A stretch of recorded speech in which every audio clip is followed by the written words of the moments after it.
Oh, welcome students. How to score 99 percentile in just 2 months? What is a super simple strategy?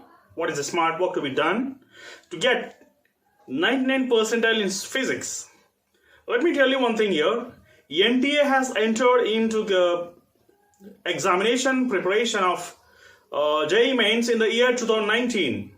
So from 2019 to 2022, if you calculate the number of years, nearly 4 years have been completed successfully by NTA. If I calculate the problems from 2019 to 2022, there are nearly 2,400 problems to be done. So in 2 months, if you calculate nearly 60 days, so 2,400 divided by 60, daily you have to solve 40 problems because 2,400 divided by 60 gives you 40 problems.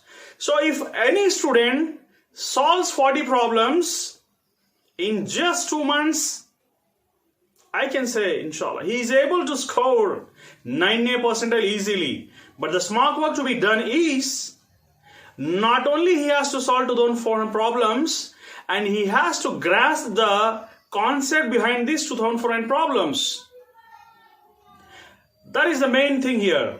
So, if you follow this strategy, I think you are going to get 99 percentile easily, and this is the best and smart strategy to be followed by each and every student when there is a less time. Thank you very much.